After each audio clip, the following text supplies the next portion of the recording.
নমস্কার, আমি দেবলীনা। আপনারা শুনছেন অনু অডিও ফিল্মস। আমাদের আজকের নিবেদন লেখক সুজন সেনের কলমে তারানাথ তান্ত্রিকের গল্প লোভে পাপ, পাপে মৃত্যু। গল্প পাঠ ও প্রধান সূত্রধর প্রিয়াংশু। গল্পের অন্যান্য চরিত্রে প্রিয়াংশু ও Debolina. Poster design Ayan, script Anirban, আবহ অপূর্ব, সামগ্রিক পরিকল্পনা ও পরিচালনা অনু অডিও ফিল্মস। শুরু হচ্ছে হাড় হিম করা ভূতের গল্প লোভে পাপ, পাপে মৃত্যু।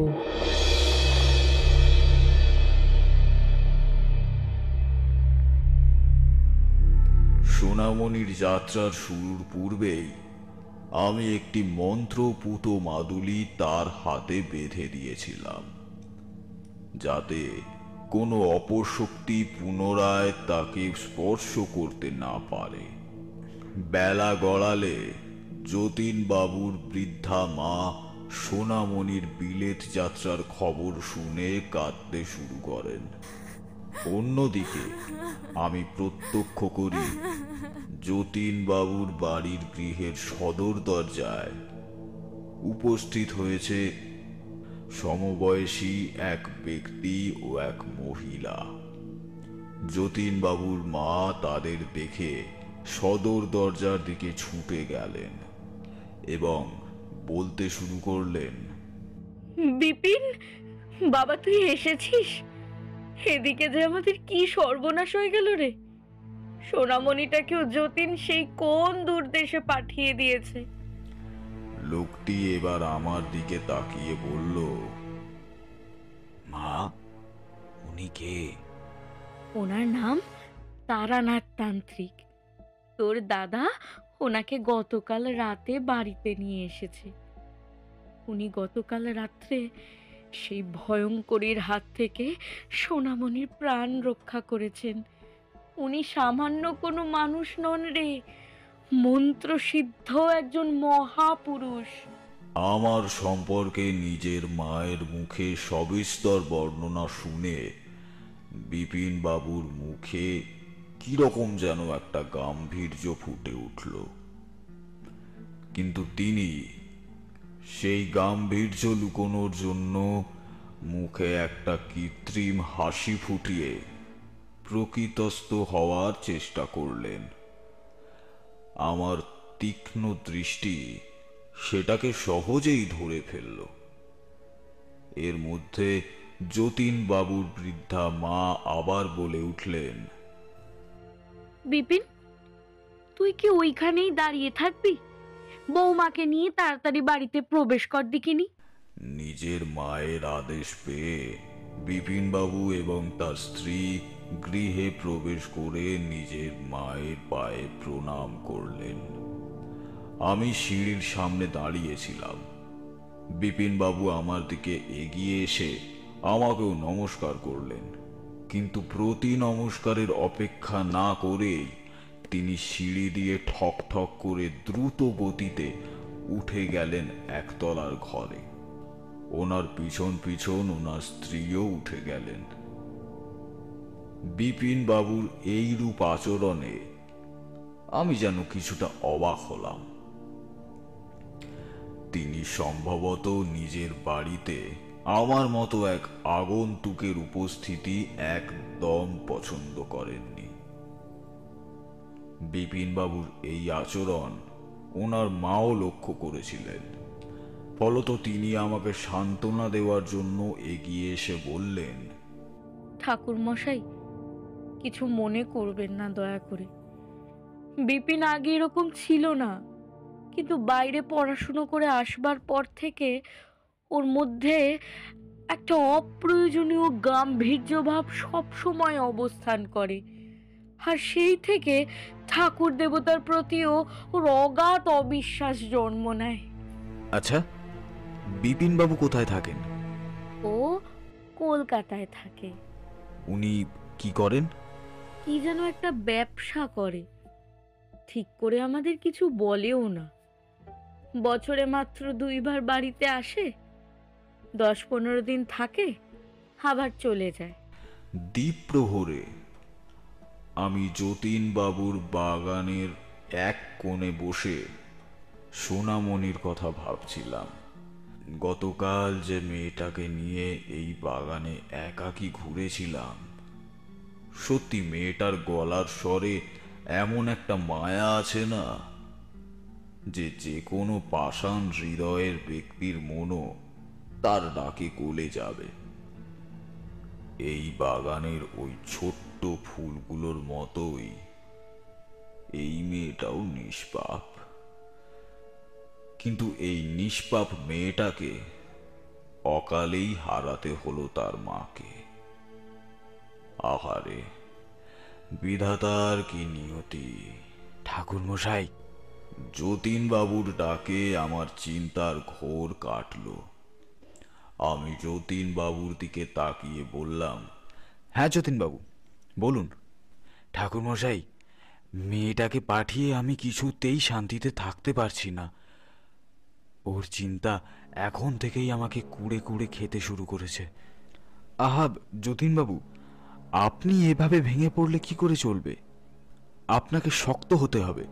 সোনামণিকে বাইরে পাঠানো ছাড়া আর কোনো উত্তম রাস্তা খোলা ছিল না, বা বলা যায় নেই। তাই নিজের মনকে এটা ভেবে সান্ত্বনা দিন যে ও যেখানে আছে সুরক্ষিত আছে। আমি তো সবই বুঝি ঠাকুর মশাই, তবুও কি জানেন, পিতার মন তো দুঃখ বেদনা থাকলেও কারো কাছে প্রকাশ করতে পারি না। সে তো আমিও বুঝি যতীনবাবু। আচ্ছা যতীনবাবু, আমাকে একটা কথা বলুন তো, আপনাদের গৃহের অথবা আপনাদের পূর্বপুরুষের কোনো কুলসিত ইতিহাস আছে কি? আপনি জানেন? কুলসিত কোনো ইতিহাসের কথা আমার জানা নেই। বাপ দাদাদের কাছে আগে শুনেছি আমাদের বংশ প্রথম থেকেই সম্ভ্রম স্থানীয় ও সৎ বংশজাত। আচ্ছা, তাহলে আপনাদের বংশে এমন কেউ কি ছিলেন যে সাধনা বা তন্ত্রমন্ত্রের সাথে যুক্ত ছিলেন? এমন একজন ছিল সম্ভবত। ও হ্যাঁ হ্যাঁ, মনে পড়েছে, আমার ঠাকুরদার পিতা হরিনারায়ণ দাস। বাবার কাছে শুনেছিলাম তিনি নাকি বিশেষ এক তন্ত্রবিদ্যায় পারদর্শী ছিলেন। বাবা তার তন্ত্র চর্চা নিয়ে আমাকে একটি কাহিনীও বলেছিলেন। তা কাহিনীটি কি আপনার মনে আছে? হ্যাঁ মনে আছে। কেন, আপনি শুনবেন নাকি? আপনার গৃহের এই সমস্যা সমাধানের জন্য আপনার পূর্বপুরুষদের তথ্য আমার কাছে অতীব গুরুত্বপূর্ণ। তাই আপনি যা জানেন আগাগোড়াই খুলে বলুন। বুঝলেন ঠাকুরমশাই, বাবার মুখে শুনেছিলাম এই দেখছেন না, আজকে যে আমাদের বংশের এত প্রাচুর্য ও এত আর্থিক সচ্ছলতা, তা অর্জন করেছিলেন আমার ঠাকুরদার পিতা, মানে আমার প্রপিতামহ হরিনারায়ণ দাস। তার আগে নাকি আমাদের এই দাস বংশের কোনো রূপ অস্তিত্বই ছিল না। মানে আমার 4 পুরুষ আগের বংশধররা ছিলেন এই বঙ্গের আদিবাসী সম্প্রদায়ের সমগোত্রীয়। কিন্তু আমার প্রপিতামহ প্রথম জীবনে এক মহাজনের নিকট বিশ্বস্ত কর্মচারী রূপে বহাল হয়েছিলেন, এবং সেই মহাজনই তাকে দাস উপাধি প্রদান করেন। এরপর তিনি জীবনের নানান বিপর্যয় ও চড়াই উতরাইয়ের মধ্যে দিয়ে আজকের এই গৌরবশালী দাস বংশের প্রতিষ্ঠা করেন। আমি এবার যতীন বাবুর কথার মাঝখানেই বলে উঠলাম, আপনি তো বলেছিলেন আপনার প্রপিতামহ তন্ত্রশাস্ত্রের সাথে জড়িত ছিলেন, কিন্তু আপনি যে কাহিনী বলছেন তাতে তো প্রপিতামহের সাথে তন্ত্রের তখটিও জড়িত দেখছি না। আমার কথা শুনে যতীন বাবু বললেন, আছে ঠাকুর মশাই, আছে। তন্ত্র আমার বংশের সাথে জড়িত আছে, আমাদের বংশের এই যে প্রাচুর্য দেখছেন তা তন্ত্রের দ্বারাই প্রস্ফুটিত হয়েছে। মানে, আপনার কথা ঠিক আমি বুঝতে পারছি না যতীনবাবু। দুর্বোধ্যতা বজায় রেখে পরিষ্কারভাবে খুলে বলুন আমায়। আমার মুখ নিঃসৃত এই রূপ বাক্য শুনে যতীনবাবু হেসে হেসে বললেন, হ্যাঁ ঠাকুরমশাই, বলছি বলছি বলছি আসলে আমার প্রপিতামহ যে মহাজন বাড়িতে কর্মরত ছিলেন, সেই মহাজন বাড়ির অর্থ, বৈভব ও উৎকর্ষতার সাথে ভালোভাবে পরিচিতি লাভ করেছিলেন। ফলত তার মধ্যেও সেই ঐশ্বর্য প্রাপ্তির সুপ্ত অভিলাষের সৃষ্টি হয়েছিল। কিন্তু কোনো কিছু ভাবলেই বা কামনা করলেই তো আর হস্তগত হয় না, তার জন্য সামর্থ্য থাকাও অত্যাবশ্যক। কিন্তু আমার প্রপিতামহের সেই সামর্থ্য ছিল না। ফলত তিনি তার মনস্কামনা পূরণ করার জন্য বিভিন্ন সংক্ষিপ্ত পথের সন্ধান করতে থাকেন। এই রকম ভাবেই খুঁজতে খুঁজতে তিনি একদিন এক তান্ত্রিক গোছের লোকের সন্ধান পেয়েছিলেন। আর সেই তান্ত্রিকের কাছ থেকেই তিনি জেনে নিয়েছিলেন তার মনস্কামনা পূরণ করার সংক্ষিপ্ত পথের নাম। সেই তান্ত্রিক প্রপিতামহকে বলেছিলেন যোগিনী সাধনার কথা। পরবর্তীকালে সেই তান্ত্রিকের সহায়তায় তিনি যোগিনী সাধনায় সিদ্ধি লাভ করেছিলেন। তারপর থেকেই নাকি তার কাছে আগমন করতে থাকে বিপুল ধনরত্নের। এরপর তিনি সেই ধনরত্নের বলে তার নিজের জীবনে প্রচুর যশ, খ্যাতি ও আত্মমর্যাদা উপার্জন করেছিল। তার খ্যাতি ও যশ আমাদের এই দাস বংশকে গৌরবান্বিত করে তুলেছিল এবং আজও স্বমহিমায় করে যাচ্ছে। এবার বুঝতে পারলাম কেন ওই অশরীরীর ক্রূর দৃষ্টি আপনাদের ওপর পড়েছে। আচ্ছা, এখন ভালো করে মনে করুন তো, আপনার প্রপিতামহের পরেও কি কেউ যোগিনী সাধনা করেছিলেন? বাবার কাছে যা শুনেছি তাতে আমার প্রপিতামহের পর আর কেউ কোনো দিন সাধনা করেনি। বুঝলাম। কিন্তু একটা প্রশ্ন যে আমার মনে বারবার ঘুরপাক খাচ্ছে যতীনবাবু। কি প্রশ্ন ঠাকুর মশাই? এই যে আপনার পিতা কিভাবে আপনার প্রপিতামহের যোগিনী সাধনার কথা জানতে পারলেন? কারণ এই সব সাধনা তো খুব গুপ্তভাবে করা হয়। গুরু ও শিষ্য বহির্ভূত কোনো কারো কাছেই সাধনার তথ্য প্রকাশ করা তন্ত্রের মতে নিষিদ্ধ। আসলে আমার বাবা পরবর্তীকালে প্রপিতামহের লেখা একটি পুঁথি থেকে এই সব কথা জানতে পেরেছিলেন। আচ্ছা, ওই পুঁথিটি কি আপনার কাছে আছে? যতীনবাবু একটু আমতা আমতা করে বললেন, না না না না, ওই পুঁথি কি এখন আর অক্ষত আছে নাকি? তাছাড়াও আমার কেউ যাতে ওই পুঁথির খোঁজ না পায় তার জন্য বাবা পুঁথিটিকে কোনো গুপ্ত স্থানে লুকিয়ে রেখেছিলেন। যতীনবাবুর কথা বলার ভাবভঙ্গি দেখে আমি বেশ বুঝতে পারলাম তিনি যে কোনো একটা কিছু আমার থেকে লুকোতে চাইছেন। সোনামণিকে ঠিকঠাক পৌঁছে দিয়ে এসেছো তো? পথে কোনো অসুবিধার সম্মুখীন হতে হয়নি তো? যতীনবাবুর কথা নিবারণ মনোযোগ সহকারে শুনল, তারপর বলল, না না বাবা, ঠাকুর মশাইয়ের কৃপায় পথে কোনো রকম অসুবিধা হয়নি আমাদের। বাহ, বেশ বেশ। এই কথা বলে যতীনবাবু আমার দিকে ঘুরলেন, তারপর আমার উদ্দেশ্যে বললেন, ঠাকুরমশাই, একটা জরুরি দরকারে আমাকে বাইরে যেতে হবে, তাহলে আমি এখন আসি। হ্যাঁ, একটু দাঁড়ান যতীনবাবু, আপনার জন্য একটা মন্ত্রপুত মাদুলি বানিয়েছি।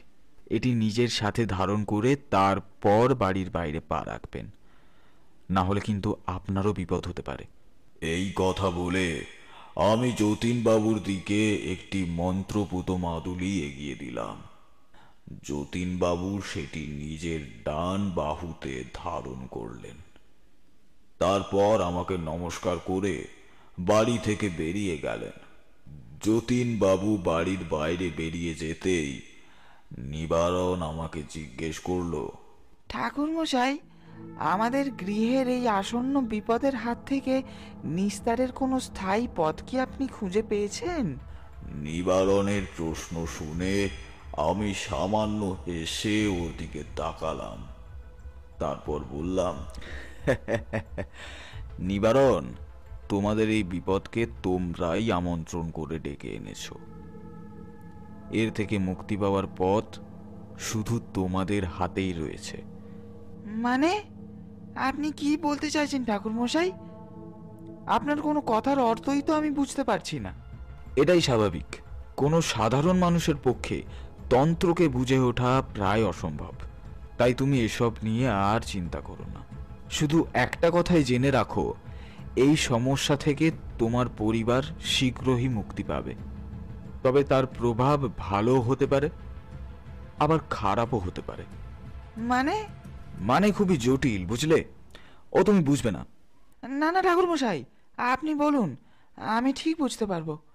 এই কথা বলে নিবারণ আমাকে জোরাজুরি শুরু করলো। ওকে আমি প্রথমে তন্ত্রের গুরু বিষয়গুলি বলতে চাইনি, কারণ আমার সন্দেহ ছিল ও হয়তো এসব কথার মর্ম ঠিকঠাক বুঝে উঠতে পারবে না। তাই ওর জোরাজুরিতে এক প্রকার অনিচ্ছা সত্ত্বেও ওকে আমি বলতে শুরু করলাম। নিবারণ, তুমি হয়তো তোমার পূর্বপুরুষদের ক্রিয়াকলাপ সম্পর্কে অবগত নও। অবশ্য সেই সব বিষয় সম্পর্কে তোমার অবগত না করাই এক প্রকারের অনুচিত কার্য হবে। তাই আমি তোমাকে সংক্ষিপ্ত আকারেই মূল বিষয়টা বলছি। বুঝলে নিবারণ, তন্ত্রে এক বিশেষ সাধনার কথা উল্লেখ আছে, যার নাম যোগিনী সাধনা। এই যে যোগিনী, এরা হলো জগৎ জননীর সহচারিণী। সাধারণ সাধকরা যোগিনী সাধনার দ্বারা ইষ্ট সাক্ষাৎ লাভের চেষ্টা করে। আবার এই যোগিনী সাধনার দ্বারা জীবনের কাঙ্ক্ষিত সুখ ও ভোগ বিলাসের প্রাচুর্যকে নিজের হস্তগত করে। প্রকৃত সাধকরা বাহ্যিক সুখ ও ভোগ বিলাসের আশঙ্কা না করে কেবলমাত্র মোক্ষ লাভের আশায় এই সাধনায় অবতীর্ণ হন। ফলত এই সাধনার দ্বারা কোনো ক্ষতি হয় না, কিন্তু কিছু লোভী মানুষ বা স্বার্থন্বেষী মানুষ নিজের স্বার্থ সিদ্ধির উদ্দেশ্যে এই সাধনা করে থাকে। এই সাধনায় সফল হলে তাদের সমস্ত কামনাও পূর্ণ হয়। কিন্তু এই সাধন ক্রিয়া করার সময় যদি কোনো সাধক কোনো রকম ভ্রান্তি করে, তাহলে তার উপর এমনকি তার পারিপার্শ্বিক মানুষরাও এই যোগিনীর প্রকোপের শিকার হয়। কিন্তু ঠাকুর মশাই, এই তন্ত্রের সাথে আমাদের সম্পর্ক কি? আর তন্ত্র নামক বিষয়ের সাথে আমাদের পরিবারের কারোর তো দূর দূরান্ত পর্যন্ত কোনো সংযোগ নেই। আছে সংযোগ, কিন্তু সেটা তোমার অজ্ঞাত। তোমার পরিবারের উপর নেমে আসা বিপদের মূলে আছে এই যোগিনী সাধনা। মানে তোমার পরিবারের কোনো সদস্য এই মারাত্মক সাধনায় সিদ্ধি পাওয়ার চেষ্টা করেছিলেন, আর হয়তো সাধনার সময় কোনো ত্রুটি হয়েছে, তাই তোমাদের সকলের উপর নেমে এসেছে যোগিনীর প্রকোপ। কিন্তু আপনি কি করে বুঝলেন? আমি তন্ত্রের বলে আগেই এই বিপদের কিছুটা অনুমান করতে পেরেছিলাম, আর আজ তোমার পিতার মুখে কিছু বিবৃতি শুনে আমার সেই অনুমান নিশ্চিত রূপ লাভ করেছে। ঠাকুর মশাই, আপনি যখন আমাদের উপর নেমে আসা এই বিপদকে চিহ্নিত করতে পেরেছেন, তাহলে নিশ্চয়ই এর থেকে নিস্তার পাওয়ার পথের সন্ধানও আপনি খুঁজে পেয়েছেন। হ্যাঁ, একটি মাত্র পথের সন্ধান আমি পেয়েছি। কি সেই পথ? বিপরীতকরণী যোগিনী সাধনা। এই সাধনায় সফল হলে যোগিনী এই লোক ছেড়ে নিজের লোকে ফিরে যাবে। তবে এই সাধনার পথ খুবই দুর্গম। যে যোগিনীর প্রকোপ তোমাদের গৃহের উপর কেন্দ্রীভূত হয়েছে, সে এই সাধনার পথে বাধার সৃষ্টি করবে, কারণ তাকে সাধনার দ্বারা জোরপূর্বক এই লোকে আনায়ন করা হয়েছে। তারপরেও আমি একবার চেষ্টা করে দেখব, তবে এই সাধনায় সফল হওয়ার সম্ভাবনা খুবই কম। বুঝলে নিবারণ? ঠাকুরমশাই, যদি আপনার সাধনা সফল না হয় তাহলে কি হবে? এই সাধনায় যদি আমি সফল না হই, তাহলে তোমাদের পরিবারের সকলে ধীরে ধীরে মৃত্যুর মুখে পতিত হবে। আর যদি এই সাধনায় আমি সফল হই, তাহলে যে যোগিনী সাধনা করেছে তার মৃত্যু ঘটবে, আর তোমরা এই যোগিনীর হাত থেকে মুক্তি পাবে। কি বলছেন কি ঠাকুরমশাই? মৃত্যু হবে মানে? আপনি কি জানেন কে এই সাধনা করেছে? এখনো পর্যন্ত জেনে উঠতে পারিনি, আর আমি জানতেও চাই না, কারণ আজ রাতেই আমি সাধনা সম্পন্ন করে এই স্থান ত্যাগ করে অন্যত্র চলে যাব। কারণ তোমাদের পরিবারের আর একজনেরও ব্যক্তির মৃত মুখ আমি দেখতে চাই না। আমাদের পরিবারের সদস্য বলতে আমি, আমার বাবা, বোন, ঠাকুমা, কাকু আর কাকি। তাহলে এদের মধ্যে কি কেউ সাধনা করেছে? হ্যাঁ নিবারণ। তাহলে তাকে বাঁচানোর কি কোনো উপায় নেই? না, কারণ তাকে বাঁচাতে গেলে তোমাদের পরিবারের অন্য সদস্যদের মৃত্যুবরণ করতে হবে। আমার এই রূপ কথা শুনে নিবারণের মুখে ফুটে উঠল একটা প্রবল হতাশার ভাব, যেন ওর চিন্তা শক্তি লোপ পেয়েছে। ও এবার হতাশ সুরেই বলল, তার মানে ওই সাধনা বাবা বা কাকার মধ্যে কেউ একজন করেছে? হ্যাঁ নিবারণ, আমারও তাই সন্দেহ। তাই আমি প্রথমে তোমাকে এই ব্যাপারটা বলতে চাইনি। নিবারণের গণ্ডদেশ বেয়ে এবার অশ্রু ফোঁটা মাটিতে পড়তে শুরু করলো। ক্রন্দন স্বরে সে আমাকে বলল, ঠাকুরমশাই, এই তো একদিন আগে আমি মা হারালাম, আর আজ আপনি বলছেন আরো একজন প্রিয় মানুষকে হারাতে হবে। প্রিয় মানুষের মরমুখ দেখার থেকে নিজে মরে যাওয়াই ভালো। আমি নিবারণকে সান্ত্বনার সুরে বললাম, বুঝলে নিবারণ, জীবন আমাদের অনেক সময় এমন এক পরিস্থিতির সম্মুখে এনে ফেলে দেয় যে সেখানে কঠোর তপস্যা বা ত্যাগ স্বীকার না করলে আমাদের অস্তিত্ব বিলুপ হয়ে যায়। আজ তোমার এই সহজ সরল শান্ত জীবন নিজের ভয়ঙ্করী রূপ ধারণ করেছে, এবং তোমাকে সেই রূপ একটি কঠিন পরিস্থিতির সামনে এনে দাঁড় করিয়ে দিয়েছে। এই পরিস্থিতির সাথে লড়াই না করে পিছনে ফিরে যাওয়ার কোনো বিকল্প তোমার হাতে নেই। তাই তোমাকে এই বাস্তবটা মেনে নিতেই হবে। আমার মুখ নিঃসৃত শব্দগুলি নিবারণের কানে পৌঁছতেই প্রবল দুঃখে ও যাতনায় ও নিজের চোখ বন্ধ করে ফেলল। তারপর ভাঙা ভাঙা গলায় বলল, আমি আমি পারবো না ঠাকুরমশাই। আমি কিভাবে জেনে শুনে নিজের পরিবারের একজনকে মৃত্যুর মুখে ঠেলে দিতে পারি? আপনি বলুন। বোকার মতো কথা বলো না নিবারণ। মহাভারতের মহারথী অর্জুনের কথা কি তোমার স্মরণে নেই? সম্যক যুদ্ধক্ষেত্রে অবতীর্ণ হয়ে নিজের আপনজনেরা যুদ্ধক্ষেত্রে তার বিপরীতে দাঁড়িয়ে আছেন দেখে তিনি যখন হতাশা ও দুঃখে নিজের অস্ত্র ত্যাগ করেছিলেন, তখন শ্রীকৃষ্ণ অর্জুনকে বলেছিলেন, হে পার্থ, তুমি কেন অস্ত্র ত্যাগ করলে? তুমি যাদের নিজের আত্মীয় স্বরূপ জ্ঞাত করছো বা জীবিত ভাবছো, তাদের আমি অনেক আগেই নিহত করেছি।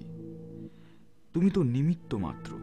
আসলে শ্রীকৃষ্ণ অর্জুনকে বোঝাতে চেয়েছিলেন যে তাদের কর্ম তাদের আগেই হত্যা করে ফেলেছে, এখন তাদের মুক্তি পাওয়ার পালা। ঠিক একই অবস্থা তোমারও নিবারণ। তুমি ভাবছো কিভাবে জেনে শুনে নিজের একজন প্রিয় মানুষকে মৃত্যুর মুখে ঠেলে দেবে, কিন্তু তুমি জানো না যে তার কর্মর ফল সে আগেই পেয়েছে। তার কর্ম তাকে আগেই মেরে ফেলেছে। এখন শুধু তার ফল পাওয়ার প্রতীক্ষা। কিন্তু আর কোনো প্রশ্ন করো না নিবারণ। আজ তোমার অগ্নি পরীক্ষা। যজ্ঞের সমস্ত সামগ্রীর আয়োজন করার দায়িত্ব তোমাকেই নিতে হবে।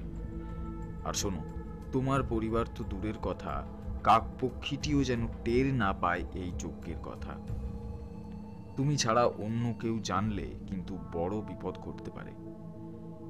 তাই এর গোপনীয়তা বজায় রাখা একান্তই তোমার দায়িত্ব। নিবারণ আর কোনো প্রশ্ন না করে হতাশভাবে আমার কথায় সায় দিল।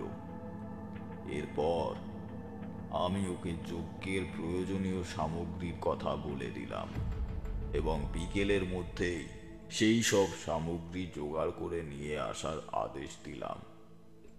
নিবারণ আমার আদেশ পেয়ে বাড়ি থেকে বের হতেই যাচ্ছিল। আমি ওকে ডেকে বললাম, নিবারণ, শোনো একটু। আজ রাত প্রায় 2টোর দিকে তোমাদের বাড়ির পিছনের ওই বড় পাকুড় গাছটার নিচে উপস্থিত থেকো। ওখানেই আমি যজ্ঞ সম্পন্ন করব। বিকেলের মধ্যেই নিবারণ যজ্ঞের প্রয়োজনীয় সরঞ্জাম জোগাড় করে আনে, আর আমি সেই সরঞ্জাম নিয়ে সকলের অগোচরে যতীন বাবুর বাড়ির পিছনের সেই বড় পাকুড় গাছটার নিচে উপস্থিত হই এবং সেগুলিকে সেখানে লুকিয়ে রাখি। এরপর আমি যজ্ঞ অনুষ্ঠান করার জন্য পাকুড় গাছের নিচে একটি স্থান বেছে নিই। কিন্তু সেই পাকুড় গাছটি আশপাশ জঙ্গল ও আগাছা দ্বারা আবৃত ছিল। ফলত সেই স্থানটিকে আমি কিছুটা পরিষ্কার করি এবং যজ্ঞ অনুষ্ঠানের উপযোগী করে তুলি। এই সব করতে করতে সন্ধে হয়ে যায় এবং আমি যতীন বাবুর গৃহে ফিরে আসি। রাত 11টা নাগাদ যতীন বাবুর বাড়ির সকলে গভীর ঘুমে আচ্ছন্ন হয়ে পড়লে আমি সেই পাকুড় গাছটির নিচে গিয়ে উপস্থিত হই। অবশ্য গৃহ ত্যাগ করার পূর্বে আমি গৃহ বন্ধন করে আসি। পাকুড় গাছের নিচে উপস্থিত হয়ে আমি লুকিয়ে রাখা যজ্ঞের সমস্ত সামগ্রী বের করে আনি। সেই সমস্ত সামগ্রী দিয়ে প্রথমে একটি যজ্ঞকুণ্ড স্থাপন করি।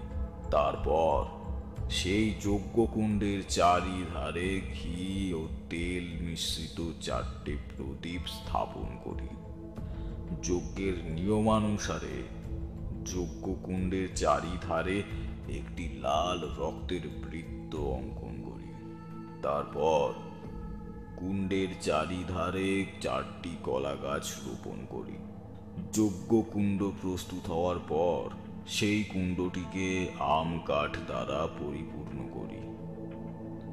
তারপর যজ্ঞস্থলটিতে কিছু সুগন্ধি ফুল ছিটিয়ে দিই।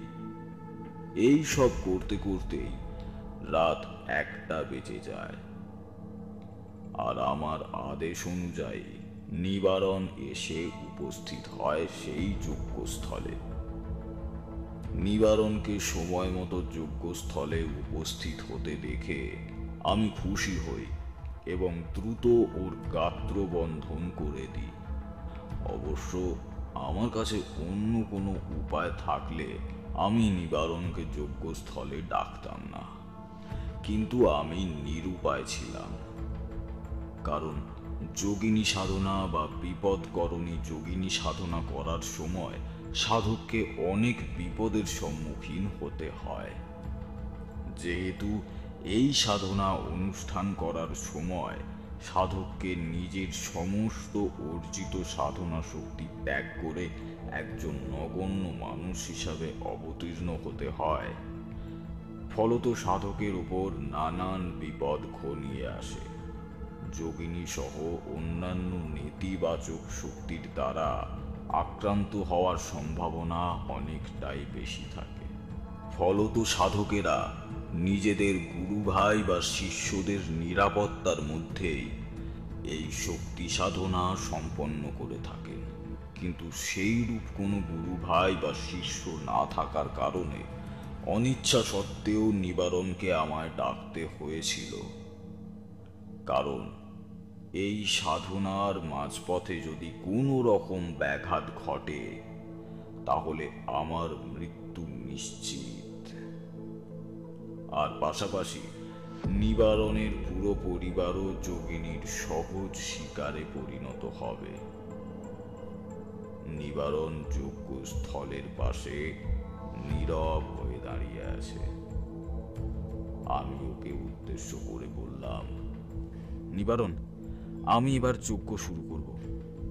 আর আমার এই যজ্ঞানুষ্ঠানে সেই যোগিনী নানান বাধার সৃষ্টি করবে, কিন্তু তোমাকে নির্ভীক থাকতে হবে এবং আমার শিখিয়ে দেওয়া এই মন্ত্রটি প্রতিনিয়ত জপ করে যেতে হবে।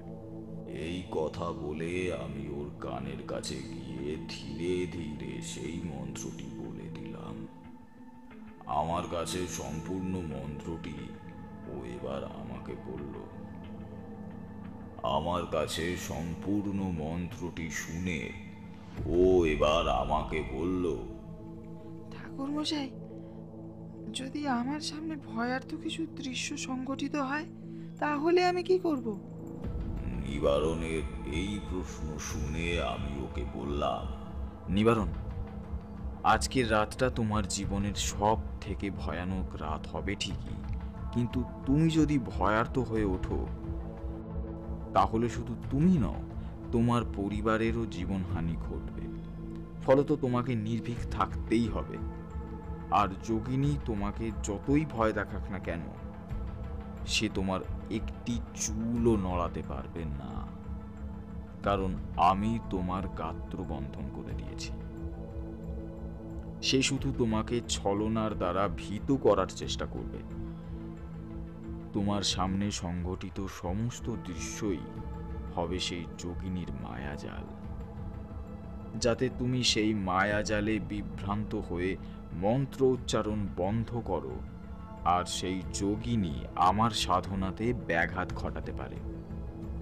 তবে আরেকটা কথা তোমাকে বলে রাখি, যদি তোমার সামনে খুবই দুর্বিষহ বা বলা চলে দুর্বোধ্য কোনো অপ্রীতিকর দৃশ্য সংঘটিত হয়, তাহলে সেই মন্ত্র উচ্চারণ করতে করতেই তুমি তার নেত্রযুগল আবদ্ধ করে মহাকালের প্রতিচ্ছবি নিচের অন্তরে অঙ্কন করার চেষ্টা করবে। ম্লান স্বরে নিবারণ বলল, ঠিক আছে ঠাকুরমশাই। এবার আমি যজ্ঞকুণ্ডের সামনে গিয়ে বসলাম। তারপর নিজের ইষ্ট দেবতার মহাকালকে স্মরণ করে এবং আমার গুরুমা মাতু পাগলিকে প্রণাম জানিয়ে আমি যজ্ঞ শুরু করলাম। প্রথম মন্ত্রটি উচ্চারণ করে ঘি বেল পাতা যেই যজ্ঞকুণ্ডে আহুতি দিয়েছি, তেমনি আশেপাশের নিস্তব্ধ পরিবেশের সরল রূপ রূপান্তরিত হলো ভয়ঙ্কর এক চঞ্চল পরিবেশে। শোঁ শোঁ করে বয়ে আসা হাওয়ার ঝাপটা যেন যজ্ঞের সমস্ত সরঞ্জাম উড়িয়ে নিয়ে যেতে উদ্যত হলো। তবে আমি একইভাবে মন্ত্র উচ্চারণ করে যেতেই লাগলাম। অন্যদিকে নিবারণও আমার সুরক্ষার জন্য নির্ভীকভাবে সেই মন্ত্র উচ্চারণ করে যাচ্ছিল। এভাবেই যখন আমি প্রায় যজ্ঞের মাধ্যম স্তরে পৌঁছেছি, এমন সময় আমার কানে ভেসে আসলো একটি ভয়ঙ্কর হুঙ্কার। আমি চকিত হয়ে উঠলাম এবং মন্ত্র উচ্চারণ করতে করতেই নিবারণের দিকে তাকিয়ে ওকে চোখের ইশারায় অভয় প্রদান করার চেষ্টা করলাম। এবার আমার সামনে প্রকট হতে শুরু করলো নানান ধরনের পৈশাচিক দৃশ্য। কিন্তু এই সব দৃশ্য আমার মনে সামান্যতম ভয়ের সৃষ্টি করতে পারেনি। কিন্তু নিবারণের সাথে ঘটে গেল একটা বীভৎস ঘটনা। ওর সামনেও হয়তো ওই যোগিনী কোনো পৈশাচিক দৃশ্যের সৃষ্টি করেছিল। ফলত সে ভয়ে যজ্ঞকুণ্ডের সামনে হুড়মুড়িয়ে পড়ে গেল। নিবারণকে এইভাবে পড়ে যেতে দেখে আমার মনে আশঙ্কার মেঘ ঘনীভূত হতে লাগলো। দীর্ঘকালীন তান্ত্রিক জীবনে এই ধরনের শঙ্কার মুখোমুখি আমাকে হতে হয়েছিল বলে আমার আর মনে পড়ে না। প্রাণের ভয় কিন্তু আমারও এক ফোঁটাও তখনও ছিল না, আর এখনো নেই। আসলে আমার সেই শঙ্কার কারণ ছিল নিবারণের পরিবার, যারা নিজের অজ্ঞাতেই জমদারের সম্মুখে অবতীর্ণ হয়েছিল। আমার শঙ্কাটা ছিল অশুভ শক্তির বিজয়ের সম্ভাবনাকে নিয়ে, কিন্তু আমাকে আশ্চর্য করে দিয়ে নিবারণ উঠে দাঁড়ালো এবং পুনরায় তীব্র কণ্ঠে মন্ত্র উচ্চারণ শুরু করলো। আসলে নিবারণ মাটিতে পড়ে গেলেও ধীরে ধীরে সে ওই মন্ত্র অনবরত উচ্চারণ করেই যাচ্ছিল। ফলত সেই যোগিনী আমাকে স্পর্শ করতে পারেনি। নিবারণের সেই সাহসিকতা সেদিন আমাকে মুগ্ধ করেছিল বটে।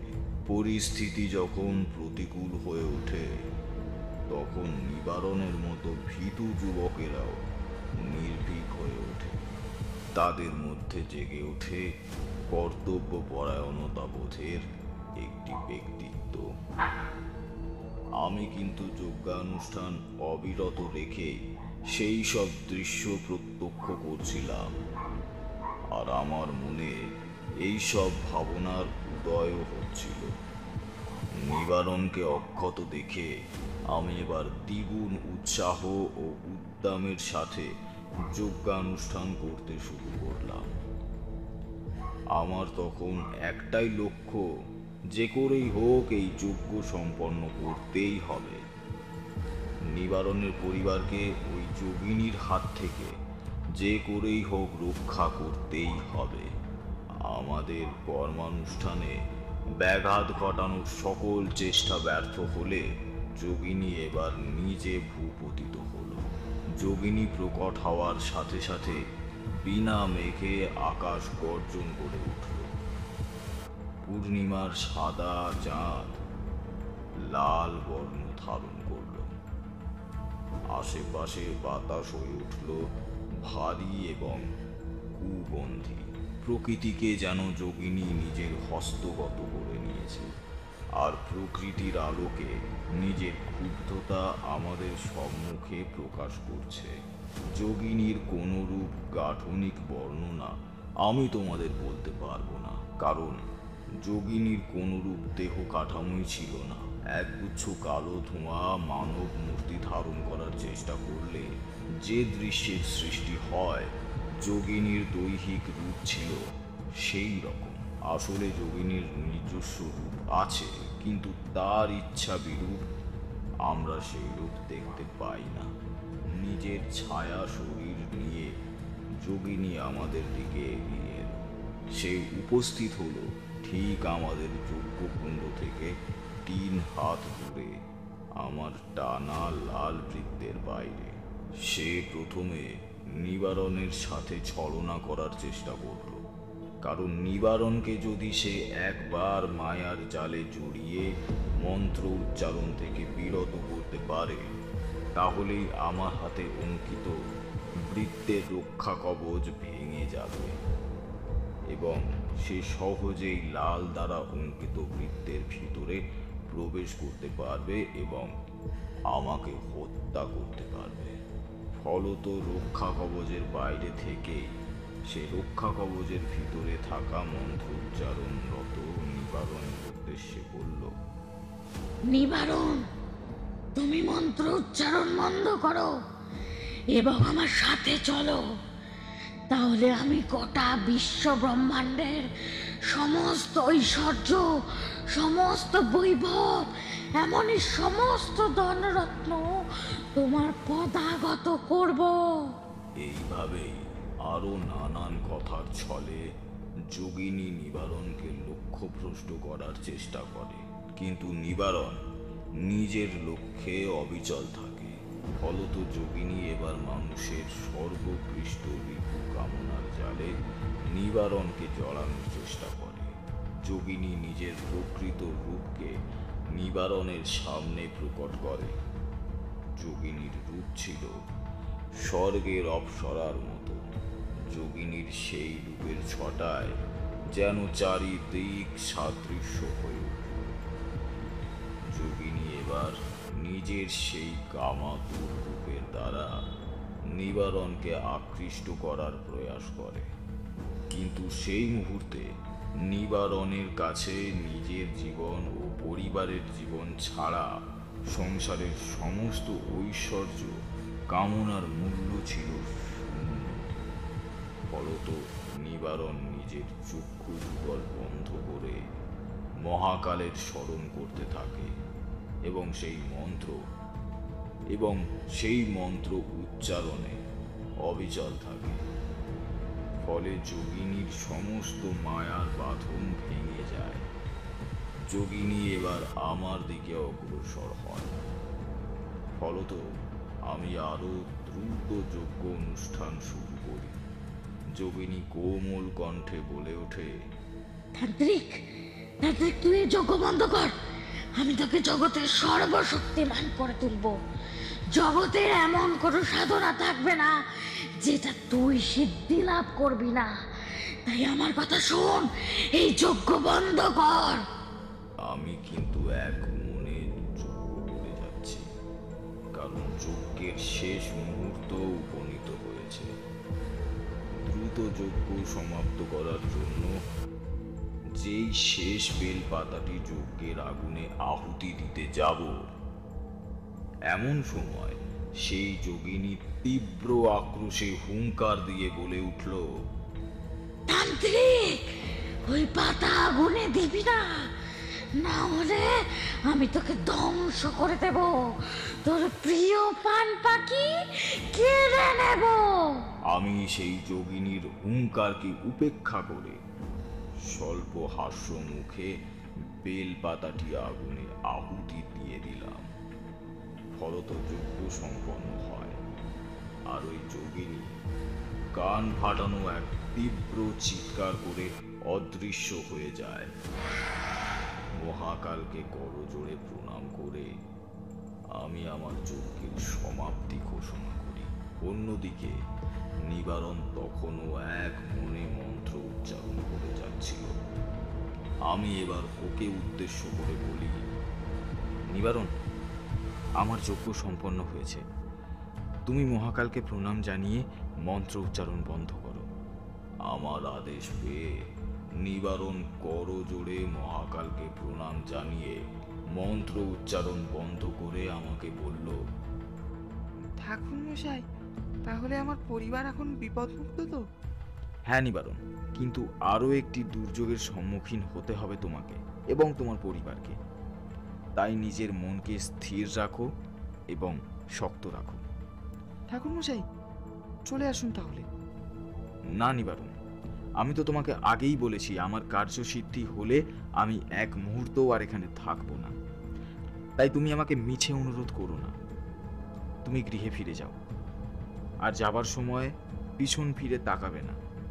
যদি আমি ডাকি তাও নয় কিন্তু। আমার এই কথা শুনে নিবারণের মুখে ক্ষণিকের ফুটে ওঠা আনন্দের ছাপটুকু যেন মুছে গেল এবং তার পরিবর্তে প্রকট হয়ে উঠল এক গভীর নিরাশা বোধের চিহ্ন।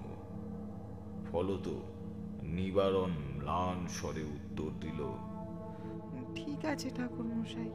তারপর আমাকে প্রণাম করে নিবারণ নিজের বাড়ির সদর দরজার সামনে গিয়ে উপস্থিত হলো এবং ধীর শব্দহীন গতিতে নিজের বাড়ির ভিতরে প্রবেশ করল। আমি যজ্ঞকুণ্ড থেকে এক মুঠো ছাই নিয়ে ওর পিছন পিছন গিয়েছিলাম। নিবারণ বাড়িতে প্রবেশ করার পর আমি সেই ছাই ওদের বাড়ির চারিপাশে ছড়িয়ে দিই। ফলত আমার যোগিনী বিপদকরণী সাধনা সম্পন্ন হয় এবং আমি সেই রাত্রে অন্যত্র প্রস্থান করি। ঠাকুর মশাই থামলেন এবং কিশোরী বলে উঠল, তা ঠাকুর মশাই, আপনি তো নিবারণকে বলেছিলেন যে ওর বাবা অথবা কাকার মধ্যে কেউ একজন যোগিনী সাধনা করেছিল। তারপরে কি জানতে পেরেছিলেন কে যোগিনী সাধনা করেছিল এবং তার শেষ পরিণতি বা কি হয়েছিল? বাহ কিশোরী, তোমার স্মৃতিশক্তির তো দারুণ উন্নতি ঘটেছে।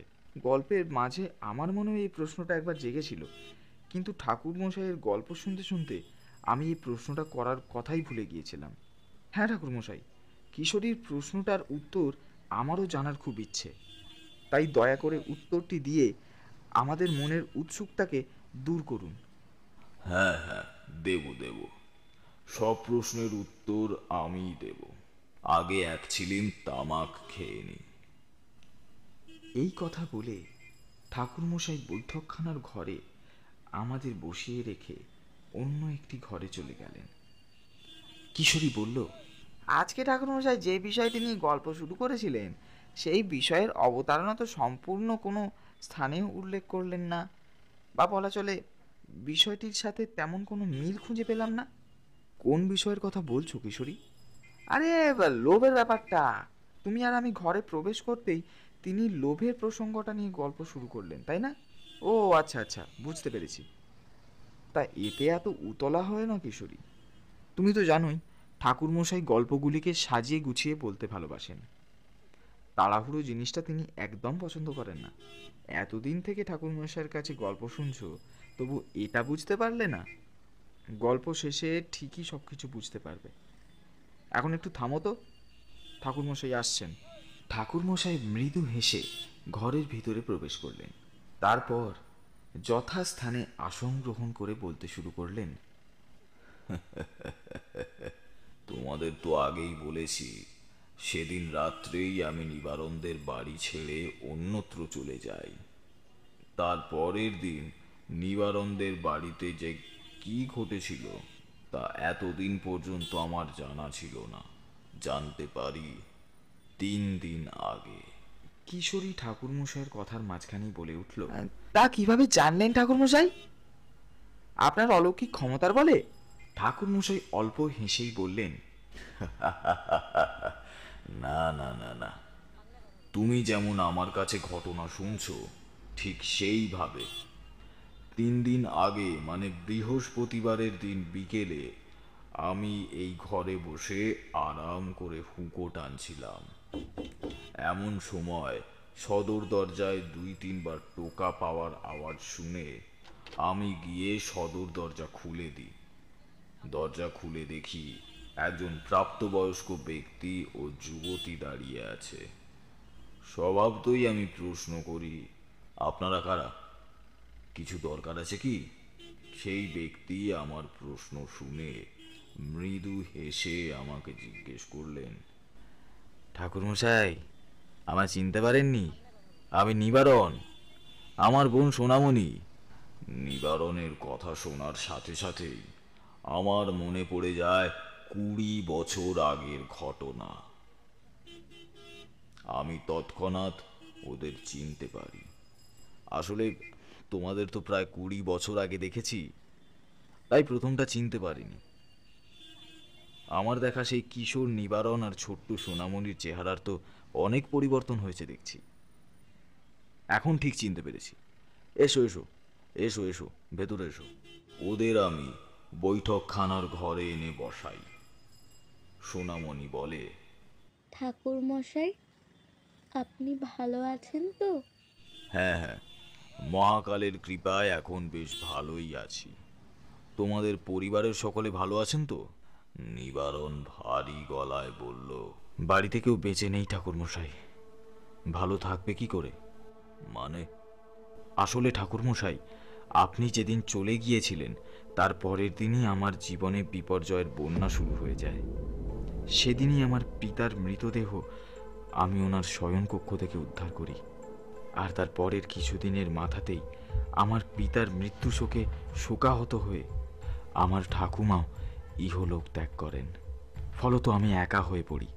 এই বিপর্যয়ের দিনে আমার কাঁধে হাত রাখার মতো একজনও ছিল না। কেন, তোমার কাকু কাকিমা কোথায় ছিলেন? ঠাকুমার মৃত্যুর পর ওনারা কলকাতায় চলে যান।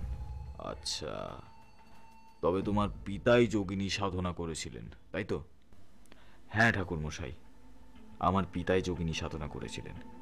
তার চাক্ষুষ প্রমাণ আমি পাই ওনার ঘর থেকে, ওনারই লেখা একটা পুঁথি থেকে। তিনি কেন যোগিনী সাধনা করেছিলেন তার সবিস্তর বর্ণনা তিনি ওই পুঁথিতে লিপিবদ্ধ করে রেখেছিলেন। বাবার লেখা পুঁথি থেকেই আমি জানতে পারি তিনি বিশ্বনাথ দত্তের কাছ থেকে আমাদের গ্রামের সম্পূর্ণ জমিদারি কিনেছিলেন। কিন্তু জমিদারি কেনার জন্য যে অর্থের প্রয়োজন তার অর্ধেক অর্থই তিনি জোগাড় করতে পেরেছিলেন। বাকি অর্ধেক অর্থ জোগাড় করতে না পারার ফলে তিনি হতাশ হয়ে পড়েছিলেন। কারণ তিনি নাকি প্রায় 5 বছর ধরে বিশ্বনাথ দত্তের কাছ থেকে গ্রামের জমিদারি কেনার জন্য প্রয়াস চালিয়ে যাচ্ছিলেন। 5 বছর পর যখন তিনি বিশ্বনাথ দত্তকে জমিদারি বিক্রি করার জন্য রাজি করলেন, তখনই তার সামনে উপস্থিত হলো আরেকটি সমস্যা। আমার কাকাবাবু বাবার কাছ থেকে সম্পত্তির অর্ধেক ভাগ দাবি করলেন, কারণ কাকাবাবু কলকাতায় একটি নতুন ব্যবসা শুরু করবেন। ফলত বাধ্য হয়েই আমার পিতা কাকাবাবুকে অর্ধেক সম্পত্তি দিয়ে দিলেন। ফলত গ্রামের জমিদারি কেনার প্রয়োজনীয় অর্থের অভাব দেখা দিল। কিন্তু বাবা নিজের স্বপ্ন পূরণের ওই শুভক্ষণকে কোনোভাবেই ভেস্তে যেতে দেননি। ফলত তিনি অর্থের সংগ্রহের প্রয়াস প্রতিনিয়তই চালিয়ে যেতে থাকলেন। কিন্তু বহু চেষ্টা করেও তিনি সমপরিমাণ অর্থ জোগাড় করতে পারলেন না। বাবা নাকি তার ঠাকুরদার কাছে শুনেছিলেন আমাদের বাড়ির নিচে কোনোখানে নাকি তার প্রপিতামহ কিছু বহু মূল্যবান সামগ্রী লুকিয়ে রেখে গিয়েছিলেন। সেই মূল্যবান সামগ্রী লাভের আশায় তিনি আমাদের বাড়ির প্রতিটা কোণে খোঁজাখুঁজি শুরু করলেন। বাড়ির এমন একটা ঘরও তিনি বাকি রাখলেন না। প্রতিটা ঘরই নাকি তিনি তন্ন তন্ন করে খুঁজেছিলেন। এইভাবেই খুঁজতে খুঁজতে একদিন তিনি একটি পুরনো ঘরের কাঠের পাটাতনের নিচে খুঁজে পেয়েছিলেন একটি তামার সিন্দুক। আর সেই সিন্দুকের মধ্যেই তিনি খুঁজে পেয়েছিলেন একটি বই। সেই বইটি থেকেই তিনি যোগিনী সাধনার কথা জানতে পারেন এবং যোগিনী সাধনার সুফলগুলি সম্পর্কেও তিনি অবগত হন। তাই অর্থের লোভে ও জমিদারি পাওয়ার প্রবল কামনায় অন্ধ হয়ে তিনি নাকি বইয়ে লেখা নিয়ম রীতি ও নির্দেশ অনুযায়ী যোগিনী সাধনা করতে শুরু করেন। কিন্তু সাধনার সময় তিনি নাকি সামান্য ত্রুটি করে ফেলেছিলেন। ফলত যোগিনী সিদ্ধ না হয়ে তার উপর ক্রোধান্বিত হয়েছিল। তারপরের ঘটনা সম্পর্কে তো আপনি সবই জানেন ঠাকুরমশাই। এরপর নিবারণ ওর কথা শেষ করে আমার হাতে একটি বই তুলে দেয়। সেটা ছিল সেই যোগিনী মন্ত্রের বই।